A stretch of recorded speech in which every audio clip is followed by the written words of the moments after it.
The Twitter game is tough, so. Hey everybody, Brian Hoagley here. Welcome back to CISolife. I'm excited, as I always am, to have another great guest on. This person joins us from the Twitter sphere, which is cool. A gentleman that goes by the Twitter handle Accidental CISO. His tagline is that he didn't want the job, but they gave it to him anyway. And if you're following him on Twitter, you know exactly what I'm talking about. I'd like to welcome into the SideChannel studio, Accidental. Welcome to Hey, CISolife. hey, how's it going? Thanks for having me on. This is great. Little bit of background as much as you want to give. Just what prompted you to build the account, and obviously you got a great following. What do you want to tell us about what you're doing there? Yeah. What prompted me to build the account? So the account was time shifted a little bit from when I took on the role, uh, and it truly was accidental. It was not something that I had intended to do at all. It was one of those situations where you touch it, you own it, sort of thing. Yeah. And yeah, I think when the first time that I had to ask, as I was working on building the security program, and I had to ask who our security officer was because I needed to document it. And they said, "Well, that's you." And there were a few expletives that came out of my mouth initially, and I had that kind of relationship with my management at that point that I could do that, and it wasn't. And I think he probably understood where I was coming from. That nobody wishes this upon themselves. Um, or at least I certainly didn't. I guess some people do, but Sure. it's been it's been a lot of fun. I'm enjoying it a lot more than I thought I would, and I kind of found my place and my identity in all of this. But Yeah. the account that I created on Twitter was mostly out of I needed an outlet for my anxiety that I Mm, couldn't share with my coworkers and people at work. right. Um, and I don't have a super strong network of personal friends. I've got close family and a couple of close friends, but even then, we're not spending a huge amount of time together because work, kids, life, hobbies. There's not a whole lot of time for grown-ups to hang out and play.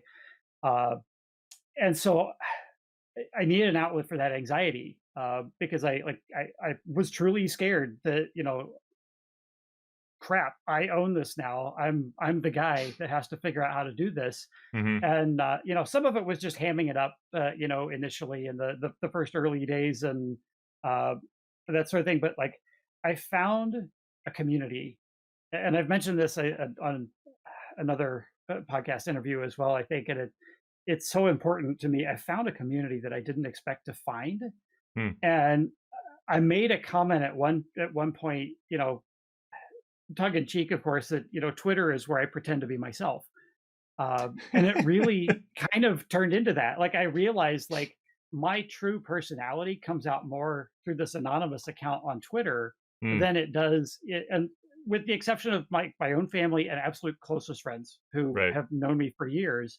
Um, it is the place that I can pretend to be myself in a lot of ways, and so I the community that I found, the support was amazing. Um, but I started to gain confidence from it because all of a sudden I realized I'm not the only one dealing with these things. I'm not the only one that feels like this. Like I don't know what I'm doing. Right. And the whole imposter syndrome thing early on was huge for me to come to grips with that term and realize I'm not the only one. And from there, reinforcing that I'm on the right track as I'm talking about things and everybody echoing back like, "Oh my god, I think you work here. You must work here." Like we just had this week, and I get this so much from everybody. Like it is, and I realize it's sort of like living in a Dilbert world where Right. like everybody can relate to it. And I get so many DMs from people saying, "Are you my CISO? Like do I know you?" Like I swear that these things happened here recently. Right. Uh, and getting forming some relationships through then DM on Twitter with folks who are in similar roles, Mm. like people who I consider to be legit CISOs at very large companies, very large organizations, like DMing me, number one, hey, do you need to talk? Mm-hmm. But then when you start talking to them, you realize like they're struggling with the exact same things Right. in their orgs, maybe at different scales. But that was great. And the other really amazing thing was just asking questions and this flood of information that would just come back with every single question. And then I started retweeting other people's questions to help give more visibility to theirs, and unleash the fire hose of information upon them. And they didn't even always ask me to retweet their stuff, but it happens. Right. um, but it's amazing how the community is willing to share. And if you're legitimately trying to learn and Mm-hmm. asking serious questions, people will share all sorts of information. I've had people send me all sorts of things, reference documentation and links and that kind of stuff, to just a wealth of information. I try to retweet stuff when I can. Some people send me stuff that they're like, "Don't share this outside," but here's a document that I've created that addresses this thing you're talking about. If Right. you want to look at it, and I've done the same for others. I've Sure. had other people that ask me questions, and I've gotten to where now I'll send them information and say, hey, here's this document template that I created for this purpose or that purpose, or whatever things that I create for myself. I share some of those notes as well, just basically saying, just don't publish this or share this, you know, outside of, here, but use it Hmm. for your own education and building your own program or whatever you need to do. So, one of the things that the approach that I take to security, that it seems different than the way a lot of people do, is I'm very user focused, Hmm. user experience. Um, the whole be kind to your users sort of thing. Right. It's not about absolutes and control. It's about enabling and empowering and giving them the safe way to do their work within the guardrails, and Mm-hmm. building the system around them that enables them to do these things safely. And blaming the users and that sort of thing, like it's never going to end well, because Right. they don't know everything that I know or that my team knows. They know things that we don't know in their specific areas, and they just want to get their job done. Right. So we've got to give them the guardrails. We got to give them the tools they need, and we've got to give them the processes, that the right way to do it is the easy way to do it, is the secure way to do it. Mm-hmm. And then they don't have the desire to go outside. If you pick your tools and you design the systems right, they don't have that drive to go around the system, because the system is facilitating their work and it's keeping them safe. Right. It's not security is a blocker at that point. It's security through enablement, and that's the big thing for me. And um, Wolf Gorlick talks about this kind of stuff a lot as well. And he Mm-hmm. and I have talked at conferences about this sort of thing. But that the whole UX side of security, I think, is something that hasn't been focused on enough. Um, and I'm definitely not just talking about like the UX in like firewall appliances and that kind of Right. stuff. No, the stuff that Um, you users know, actually deal with. Right. but yeah, Hopefully your so users it's aren't in your firewall appliance. yeah. Well, No, that's why you're everybody, when you talk about UX, everybody just thinks interface design. yeah, well, And this is more the actual, not design, but the actual experience that all your end users, I hate calling them users, your team, the extended yeah. team The employees, the experiences as they're trying to do their work. Yeah, right. The reason that the company exists, right? Is exactly. is everybody else in the organization, not you and not me, right? Like security is not Yep. security is there for the business, not the other way around. You're right though. I love the I'm a big fan of training. I mean, hence a lot of what I do on this show is built towards hopefully taking the whiteboard sessions and the one-on-ones and the training sessions I've had with staff and Mhm. team, and having those same conversations, just bring them to the internet and saying, look, this is the stuff, if you worked for me, this is the stuff I'd be telling you to hopefully make you a better team member and a more effective capability inside the organization I'm trying to build. Like, you'd be hearing the same thing. And the user aspect is one that really does need a lot of focus, and it it doesn't get. I think we're probably getting away from the whole blame the user thing. It's still got a long way to go, but Yeah. I think people are finally realizing that users aren't dumb. It's not like, oh, it's like, who's going to read the security policy? It's like, that's why I get a trip out of like, oh, you wrote a 40-page security policy. Congratulations, no one's going to read it. Like, what was that useful Yeah. for? Like, you'll appease the Check a auditors, but box. yeah, you're done after that. if no Yeah. one's reading it and using it, and like you said, the user experience, no one's reading it and using it, it's useless, and Yeah. And that's not effective. the other thing that I found, the huge benefit of taking that approach instead of the control approach is the team is not afraid to come to me. Hmm. The team wants to engage with me. The team wants to engage with my team to get input because we don't come to them and shame them. And we don't go and say, nope, you can't do it. We're not the group that's saying no to everything. We're saying we're coming and we're asking questions and we're finding ways to help them succeed Right. and build the system safely. And the result has been now I regularly, when the product team has new features, or the sales team, a go-to-market team has some new way they want to package something or whatever, they come to me ahead of time and they talk to me about this stuff, and I'm not getting surprised Right.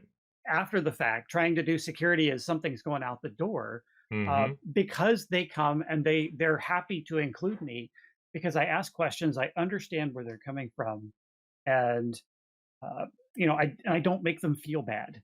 Right. You know, You've I just you've built a good relationship, and I think yes. that's a huge takeaway for folks who are either aspiring to be CISOs or just move their way up the kind of the ladder inside the security space. It's a big question I get. It's like, Brian, what do I do to become a CISO? Like, how can I be effective? It's like, how are your people skills?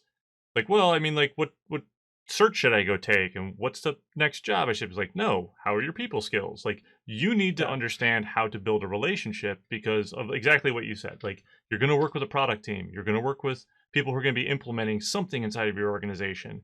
You need to be there so that they know that they can trust you and feel comfortable Mhm. talking to you about the issues that they're going to run into, even if they don't know they're going to be issues. Just to come to you and be like, look, I'm going to be able to go talk to Accidental because he's always giving me good feedback. I don't feel dumb when I'm talking to him. And if this isn't a problem he can't solve, then that's fine. But if it is, at least we brainstormed and thought about it, and now he helped me. And you're not left, like you said, 3, 6 months later, as the product's getting shipped out the door, Yes. screaming, running towards it like, no, there's defects, there's vulnerabilities we got to address. Like you are, as Sam Curry came on in one of my earliest shows, and we defined, you are far left of boom as possible. And you're in a better position, they're in a better position. And that's how Mhm. you become effective at this job. Like Yep.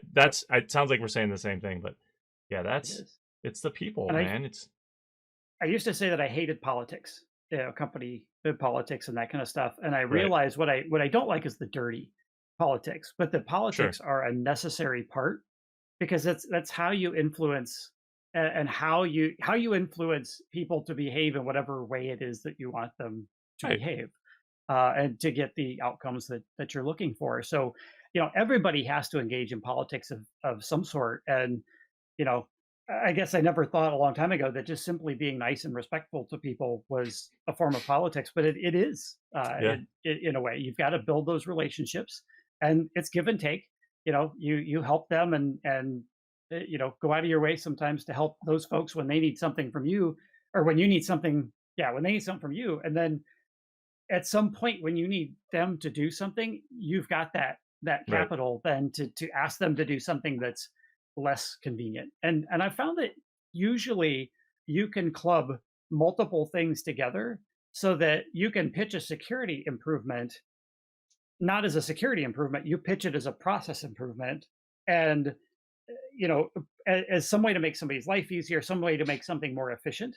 And that's why I enjoy having the ability to run both the IT program, Mm. uh, as well as security, because it's like IT is that means to the end of building the security program. In a small org, they're so intertwined, but in a small org, when you Right. don't have the resources for huge teams, um, being able to lead IT and be responsible for building IT, I'm doing it with an eye to security to support the security program ultimately. So it's a CISO running IT rather than a CIO running security Right. sort of situation is the way I see it. And it's been working really well, Oh man. for me at least. I think you just hit the gold mine. I think that's like everyone's always clamoring for like the CISO to get out from underneath the CIO. And I think I read a really interesting article probably within the last year about how CISO should oversee IT. But it was more of the fact of like just reversing the roles. Hmm. But having obviously the combination and more of a security mind and kind of forethought to like how to be an effective CIO seems like a Hmm. pretty good win for a smaller organization. Larger the organization, you're going to have to bifurcate the roles into two different people Yes. or multiple. But if you're in that sweet spot middle market, maybe it still makes sense. And if you kind of have that thinking, that sounds like that's working for you. So that's awesome. I mean, everybody wears a lot of hats Right. in a startup. So, there is that. One of the ways that I've been making it easier uh, is to not be the one doing as much of the stuff myself Mm-hmm. and have my team do more of that. And that was more difficult early on because at the time it was just me. Now I've got enough folks on my team Mm. that they can carry out different things, and I can sort of keep some of those duties separate so that one guy in my team, um, is more responsible for, IT stuff and security stuff, while the other guys on my team are more infrastructure and operations Got it. focused. And by keeping that separation in my team, I can kind of keep that separation of duties, and then Mm-hmm. they don't all have to have the same level of access to everything. Right. Um, makes it a little bit easier. Um, and again, in a small org, I'm not making any decisions in a vacuum. Right. So, I make recommendations Right. is kind of what I would say. I make recommendations to the CEO and the CFO, and together we determine is there budget? Is this the appropriate direction to go? Mm-hmm. It's not me just saying, nope, this is what we got to do. Um, Smaller things, I absolutely will just, this is what we need to do. I know it needs to be done. We'll do it and Right. take care of things. But uh, anything larger, and then for policies and procedures, again, I escalate that to the CEO for final Hmm. approval. Yeah. So basically, the CEO is the one that signs off on all of the actual policy procedure documentation and all that. So I handle all the document control stuff. I make it easy for him. But at Mm-hmm. the end of the day, it's his name on there, not mine. Right. If we had a larger role or a larger company, he would delegate that to me, obviously. And we've talked about that a few times. Hmm. But from a separation of duties standpoint, it works better to have his name at the top Right. be the Right. one that's approving the policies and procedures, and that sort of helps with that. And the auditors have been okay with that model as well. Oh, that's good. So like really large organizations, it's funny. I would say you'd probably be on the same spot. Like your authority levels are, you have some things that you can control within your realm, but you're still mostly just recommending Mhm. things to the rest of the Yeah. organization on what to go do. It sounds like your recommendation, for those folks is, you know, keep recommending, work the partnership with the higher ups, get them to Hmm. understand what their responsibilities are, because the business risk is their risk, right, not yours. Yeah. And to find those partnerships to kind of work things through. That's good. That's really good. I mean, Yeah. that's the kind of stuff I think people just need to, if they haven't heard it, they probably just need reassurance on.